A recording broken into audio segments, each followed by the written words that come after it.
Hello there, very good evening and welcome to Primetime News on TV1 for the Newsfirst, where the people come first. I'm Martin Satyanesan. And I'm Pirani Karunaratna. Here are tonight's top stories.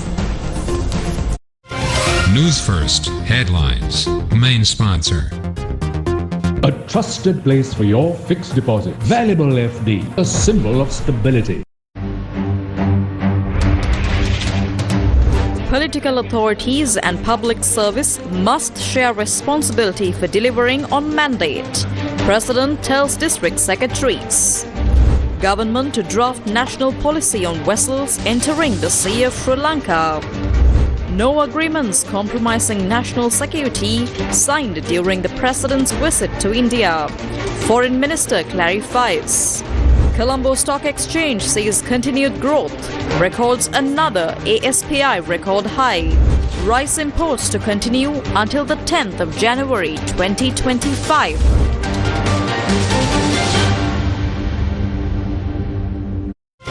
Newsfirst headlines. Main sponsor.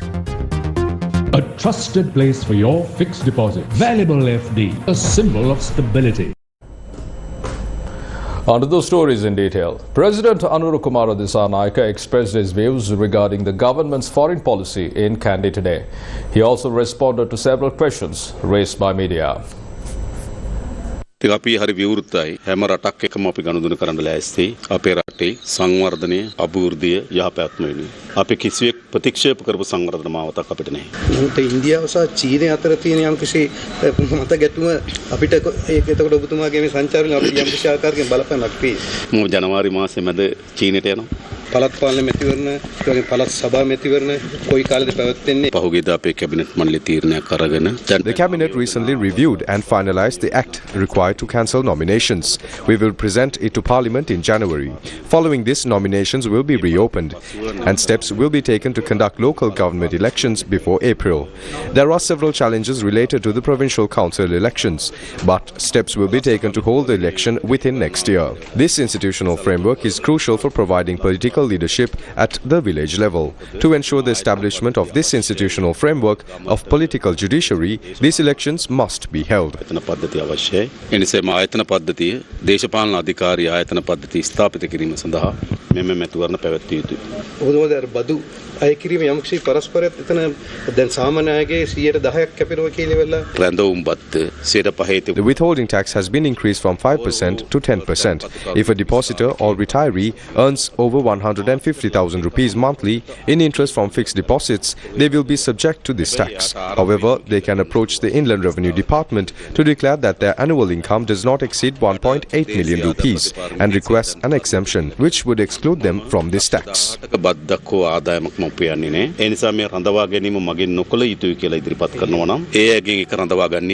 President Kumara Dissanayake made these remarks upon his arrival in Kandy this afternoon. During his visit, the President met with the Chief Prelate of the Malwatu chapter of the Siam sect, Most Venerable Thibbatuave Sri Sumangala Thera, and the Chief Prelate of the Askiri chapter of the Siam sect, Most Venerable Warakagoda Sri Gnanaratana Thera.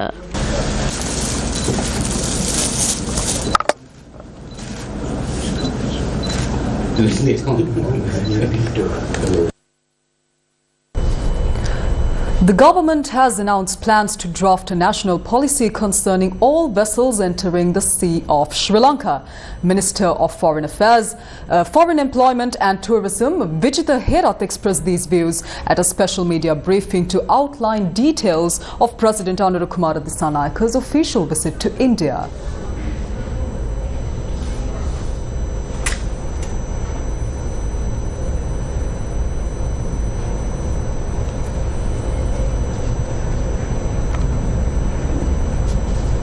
Let's take a look at the details on what was expressed by Minister of Foreign Affairs, Vijitha Herath, concerning President Kumara Dissanayaka's recent official visit to India now. Director General of the Ministry of Foreign Affairs, Niluka Kadrugamua, and other senior officials attended the media briefing at the Department of Government Information today. To accurately define a maritime boundary, it is essential to engage with India. Our President has already spoken with India's Prime Minister, highlighting the need for quick discussions to reach an agreement between both countries. We've made it very clear that Sri Lanka's land and seas belong to us, and we will not allow anyone to use them in ways that could jeopardize the security of India or our region. This is a fundamental policy, and we will make sure it is followed to protect both our national security and territorial integrity. What were the specific concerns raised with regard to research ship entering Sri Lanka water? Because Indian Foreign Secretary expressed confidence that Sri Lanka will look into Indian concerns, right, at a press conference. Actually, they wanted to safeguard their territorial integrity and regional protect the regional security. That was their concern. We are in that way. That's why we categorically said that we will not give our land detrimental to India or our region. That is our stand. In that scenario, we will take that decision according to our special committee's report. He also commented on foreign research vessels docking at Sri Lankan ports. Not only the Chinese ships, research ships, all research ships, regarding all research ships, we will appoint a new committee to prepare a national policy regarding research vessels. According to that committee's report, we will prepare the new SOPs, and using that SOP, we will take that decision. Is there a time frame, Minister? End of this year, we can start that. What did the President discuss with India regarding the Indo-Lanka fishing controversy? President Anurukumara Dissanayake specifically raised the issues of bottom trawling, which has been a major problem for our fisherfolk. The destructive fishing methods used by Indian fishermen in the Sea of Sri Lanka have caused significant harm to our marine environment and livelihood. Both sides have discussed the issue in depth, and we've agreed that we must act quickly to finding a long-term solution to this problem. What will happen to the Indo-Lanka Free Trade Agreement? We want to expand the market and modernize the free trade agreement between India and Sri Lanka, which was signed many years ago. The agreement needs to be updated to reflect today's realities, and we are keen to continue the conversations that will take it forward. What's the government's stance on the Economic and Technology Cooperation Agreement?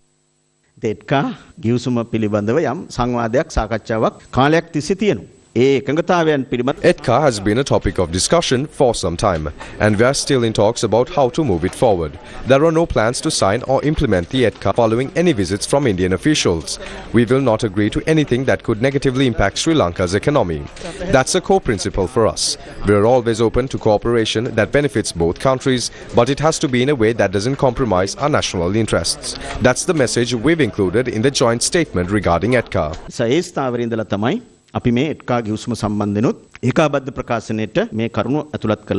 Myanmar railway project, originally funded by an Indian credit line, has now been converted into a grant.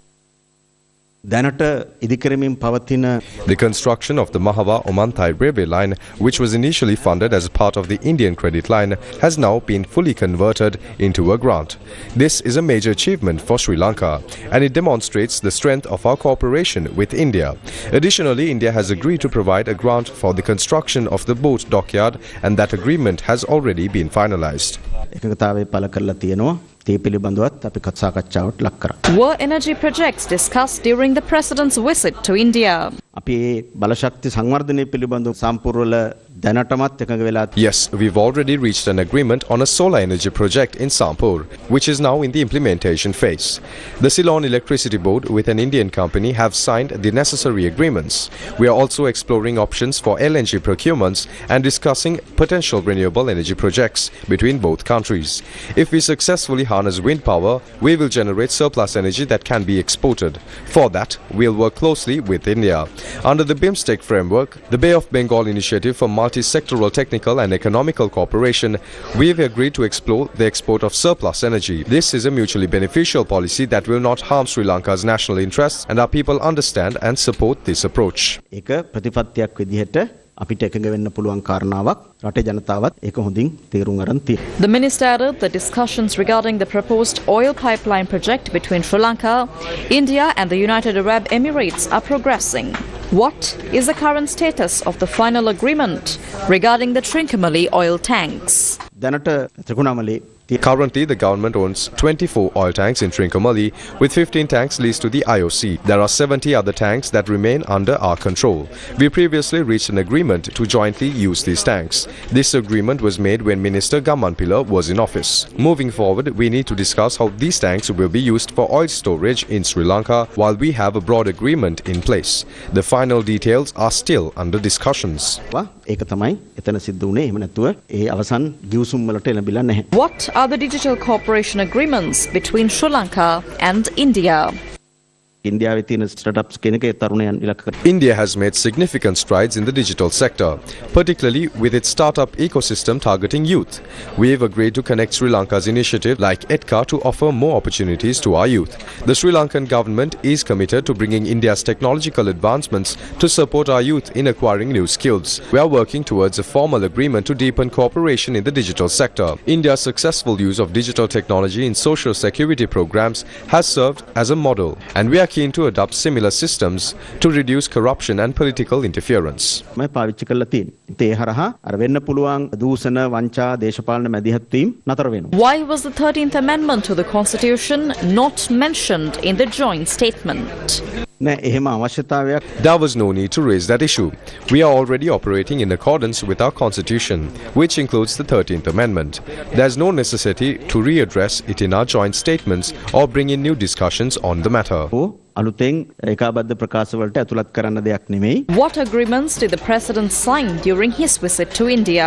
Minister Vijitha Herath said 2 significant MOUs were signed. A training program will be held for 1,500 Sri Lankan state sector employees in India over the next 5 years.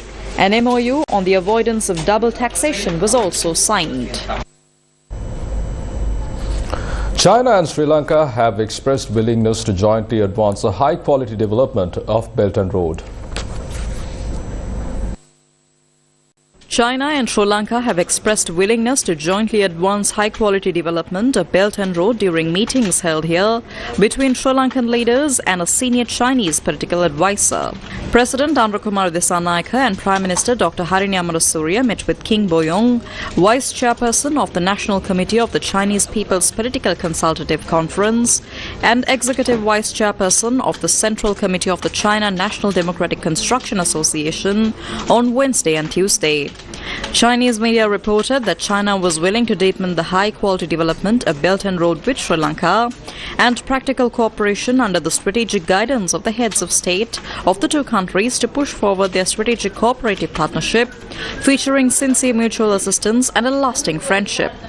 The Sri Lankan leaders thanked China for its assistance to the economic and social development of the country, saying that the new government will firmly adhere to the One China principle and is willing to maintain high-level exchanges with China, jointly build a Belt and Road with high quality and deepen cooperation in various fields. The delegation visited Sri Lanka from Monday to Thursday. Minister of Foreign Affairs, Foreign Employment and Tourism Vijitha Herath expressed views on the matter at a special media briefing held today. Regarding the Chinese CCP delegation that had come here, set of delegations, what exactly this entails, and can you tell us what is these two teams coming separately? And no, both of them met President and Prime Minister. Both delegation met, both of them, and I also met that delegation. As far as concerned the Sri Lanka and China bilateral relationships, we are continuing that relationship and we are strengthening that relationship.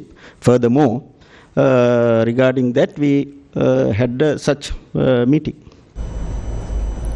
President Anurakumar Dissanayake says that transforming the state sector service into an effective government mechanism is a significant challenge. Now, he emphasized that the newly appointed committee tasked with re-investigating government institutions will make decisions free from political influence.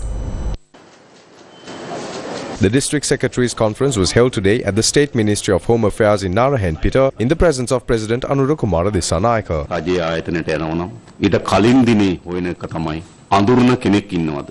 දන්න කෙනෙක් ඉන්නවද? ඒකෙන් කියන්නේ මොකක්ද? සබඳතාවයක් නැතුව, දන්න කෙනෙක් නැතුව පුරවැසියෙක් ලෙස තමන්ට ගිහිලා මේ කාර්යය ඉටු කර ගැනීම සඳහා විශ්වාස ගොඩනැගිලා නැහැ. දැන් අපි අපෙන්ම විමසාගත යුතු තිබෙනවා. මේ බිඳ වැටී තිබෙන පද්ධතිය යලි ප්‍රතිස්ථාපනය කිරීම සඳහා අපි සූදානම්ද නැද්ද? ඒ නිසා when someone visits a government institution, they often try to find a connection or someone they know beforehand. This reflects a lack of trust in the system, where citizens feel they cannot get things done without connections. We must ask ourselves whether we are ready to restore this flawed system. The responsibility befalls us all. We have been entrusted with responsibilities through our positions, circulars and acts, all of which are grounded in the sovereignty of the people. It is not just the political authority as government mechanism. We must also be accountable and responsible for upholding the people's mandate. We must establish a team capable of providing strong leadership in this arena. I believe a new framework is essential to transform this into an effective government mechanism. I recently made a cabinet decision to appoint a committee led by Secretary to the Prime Minister to review all government institutions. The committee will determine which institutions should be retained, closed, separated or integrated. We do not aim to amend state sector services but to transform them into an effective government mechanism. A discussion is planned with all ministers to re-evaluate and review projects closely connected to the public. I recently instructed the Finance Ministry to map all ongoing projects across Sri Lanka. We are committed to making necessary changes and seek your support in this endeavour. Our vision is to elevate the country to the next level through three key initiatives. First is poverty alleviation, as it is a significant social tragedy. Then digitalisation. The third is a clean Sri Lanka aimed at transforming societal attitudes. We believe these initiatives can take the country to the next level. As a political authority, we pledge our full contribution and intervention to realize these programs. However, their success depends on your readiness as government mechanisms. If anyone faces challenges or isolations while implementing these, we will stand with them. However, accountability will be upheld in equal measure.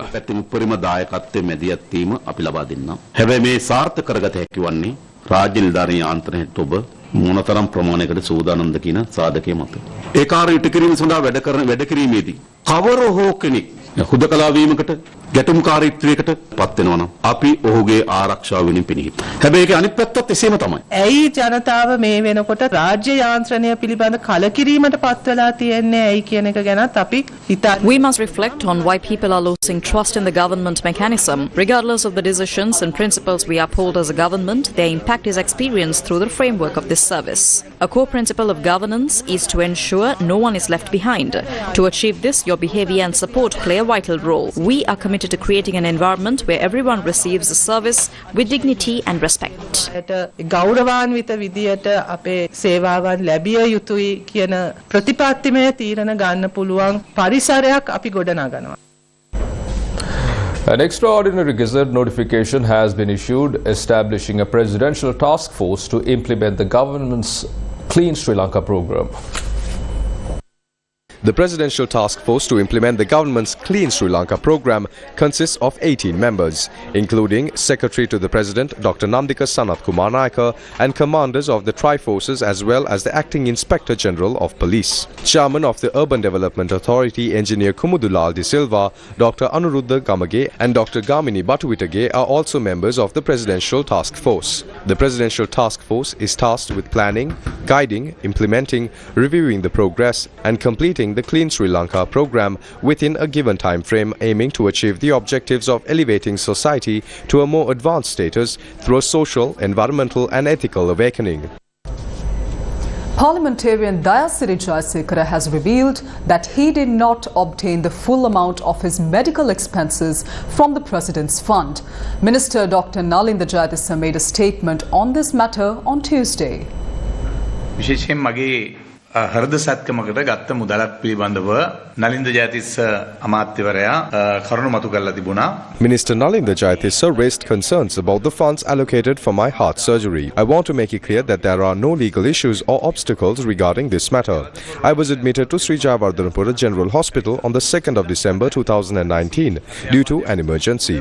The money taken from the President's Fund covered only a portion of the total surgery cost, which amounted to 808,052 rupees and 93 cents. The remaining balance was paid out of my own pocket. I believe the entire amount should have been covered by the President's Fund. Some have accused us of misusing the people's money. However, the people of this country know that I am not a wealthy businessman. I am someone who struggles alongside the common people. If anyone believes it is wrong to accept such assistance, then the law should be amended. කිසි මුදලක් ලබා ගැනීම වැරදි කියලා කවුරු හරි කියනවනම් නම් මම කියන්නේ කරුණාකරලා මේ පනත සංශෝධනය කරන්න ගේන්න. Chairman of the Citizens Movement Against Fraud, Corruption and Waste, Jamuni Kamanta Tushara filed a complaint at the Commission to investigate allegations of bribery or corruption against those who have misused the President's Fund. There is a letter dated 11th of October 2022 which highlights the reasons the President's office has failed to meet the financial needs of the general public.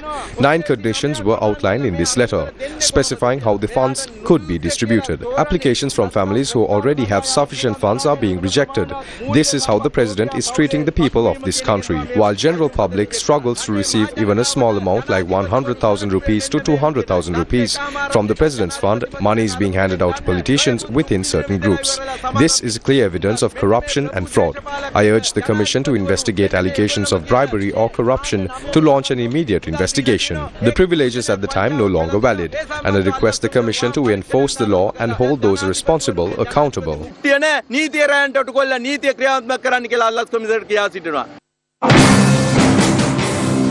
Deputy Minister Munir Mulafar said that more details about the misuse of funds will soon come to light.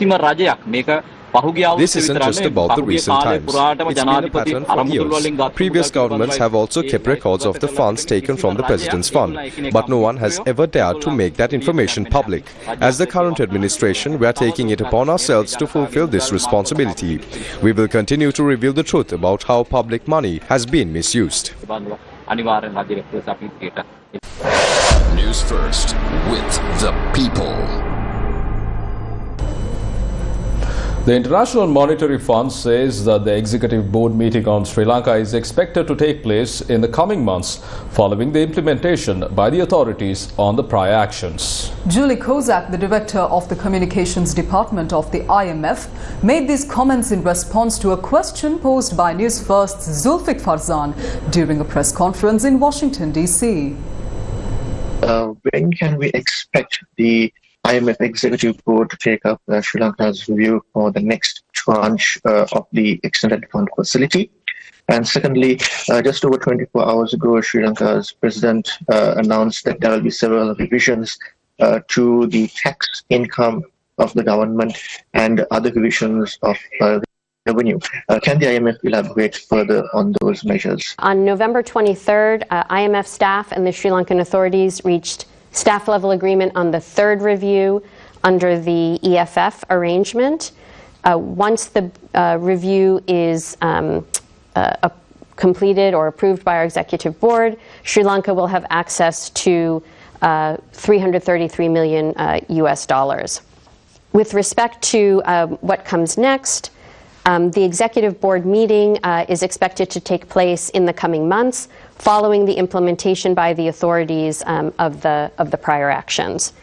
And on the specific question on the measures that were just announced, I don't have a full assessment for you at this time. The staff will include a full assessment of these measures in the staff report that will be published following approval by the executive board of the program.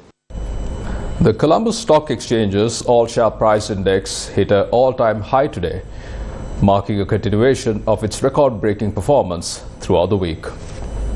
The Colombo Stock Exchange, or CSE, continued its upwards momentum today with the All-Share Price Index, or ASPI, rising by 156.44 points to close at 14,810.7 points. This marks a significant milestone in a steady upward trend, with the market reaching record highs since the 26th of November. Analysts attribute this consistent growth to several factors, including the completion of Sri Lanka's debt restructuring process, a rebound in the tourism industry, and the reopening of the automobile market. As a result, the CSE has seen growing investor interests and strong market activity in recent weeks. The government has decided to extend the rice import permits until the 10th of January 2025, following discussions held at the Ministry of Trade, Commerce and Food Security. The permit was originally set to expire today. Meanwhile, customs officials have confirmed that 35,600 metric tons of rice ordered by private importers have already been received and distributed across the country. On to more local news now. The Supreme Court has upheld the death sentences handed down by the trial at Bar Colombo High Court to 5 defendants, including former Deputy Inspector General of Police Vas Gunawardena, in connection with the murder of businessman Muhammad Shyam. Colombo High Court Judge Aditya Patabandige informed this to the defendants today. The 5 defendants in the case, including former Deputy Inspector General of Police Vas Gunawardena and his son Ravindu Gunawardena, were presented to the court today by prison officials. Colombo High Court Judge Aditya Patabandige informed the defendants that their appeal against the sentence handed down by the trial at Bar Colombo High Court had been rejected by the Supreme Court. The death sentence handed down to the defendants by the Colombo High Court was upheld by the Supreme Court, and it was communicated to the defendants by the High Court judge. The counsel appearing for the defendants pointed out in court that the Supreme Court had not yet specified when the sentence imposed on them would take effect. The counsel appearing for the defendants pointed out that if the defendants were hoping for a presidential pardon, the date on which their sentence would take effect was crucial. He therefore requested that the court issue an order regarding the commencement date of the sentence. Responding to this, the judge stated that only the Supreme Court could make a decision on this matter and that it was not in a position to issue any order regarding this. A trusted place for your fixed deposit. Valuable FD, a symbol of stability.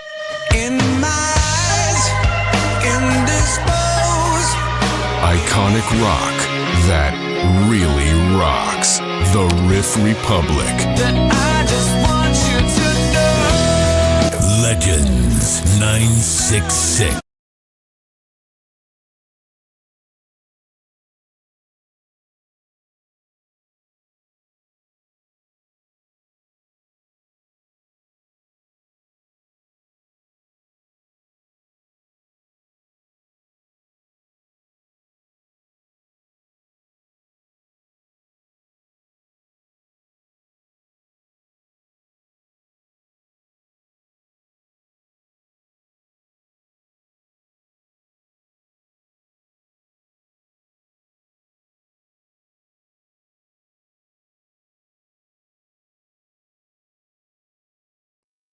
Sri Lanka Navy successfully rescued 115 foreign nationals, including 45 children, 24 women and 46 men who had been stranded on a boat off the coast of Mullaitivu's Vellamuli Vaikal.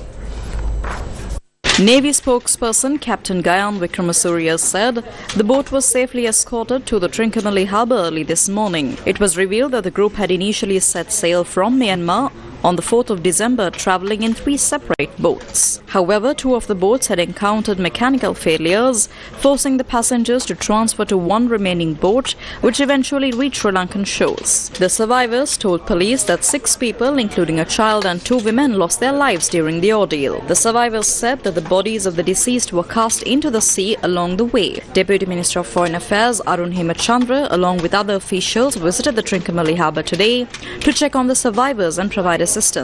Minister Vijitha Herath commented on the Sri Lankan government's response to the recent incident.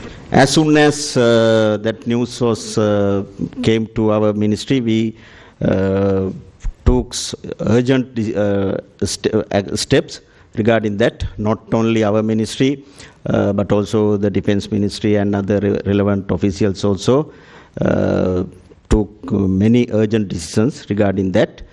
and we are treating them according to our international conventions, and we are giving them medicines, foods, and every facilities. We will discuss with them, and we will take that decision later. The BBC filed reports today that the once formidable Myanmar military is cracking from within, riddled with spies secretly working for the pro-democracy rebels. The BBC reported that the military only has full control of less than a quarter of Myanmar's territory.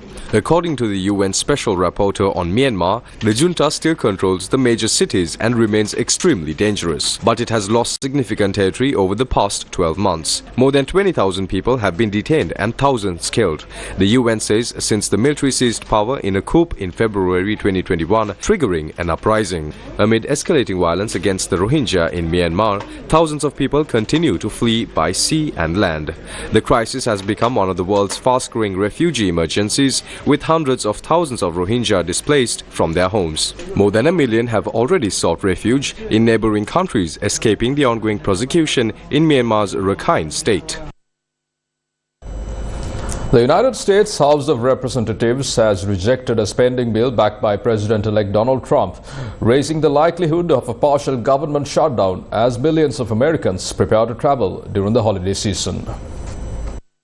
The U.S. House of Representatives has voted against a Donald Trump-backed funding measure, bringing a government shutdown this weekend a step closer. A revised spending plan failed to reach the two-thirds majority needed in the lower chamber of Congress, with 38 Republicans voting against the bill on Thursday night, defying the president-elect. Trump had thwarted a previous cross-party funding deal that the Republican House leadership had struck with Democrats after heavy criticism of the measures by tech billionaire Elon Musk. After the bill failed by 174 votes to 235, Republican House Speaker Mike Johnson said he would come up with another solution on Friday before government funding lapses at midnight. The Trump-approved replacement bill would have tied government funding to a 2-year suspension of the federal debt limit, which determines how much the government can borrow to pay its bills. Republican rebels objected because they oppose increases in government spending, while Democrats voted against it because they said the extra borrowing would be used to give tax cuts to the wealthy.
Trace Innovation Connect 2024 was held in Colombo. Trace Innovation Connect 2024 was an exclusive evening where visionary leaders and trailblazers gathered to discuss the strategic agenda of the nation and shaping tomorrow's world. There's an issue of skills mismatch. Obviously, the education system has to be transformed. But how can we create job opportunities and hope for young people? And in the times of disruption, major disruption like public crisis we are faced today, we have to think bold and big. Small investments here and there won't do it. What you're trying to do here, big thinkers with big ideas and ability to take risks have to come together. Our dependency on traditional exports leaves us vulnerable to political, environmental, and economic instability. I firmly believe we need to move away from shipping our women as cheap labor overseas. Right? It's the worst form of slavery. I also believe that our over-dependency on tourism is not sustainable and very incompetitive. Right? So instead, we need to move on and embrace the intelligent era and align not only to navigate but also become a force to contend with in this space. So 20 years ago or 15 years ago, I had this thing, why are you not making any innovations? Because we didn't have innovative spaces that has been created. So the whole idea is to create an innovative space in Sri Lanka. Trace celebrated 10 years of excellence this year. The event was attended by industry leaders and other key stakeholders. A 20-foot-long whale was found stranded on Chilau Beach this morning. Despite attempts by local residents to return the whale to the sea, their efforts were unsuccessful. Later in the evening, the whale was washed ashore once again, and after about an hour, it was confirmed dead. We'll leave you tonight with footage of this incident.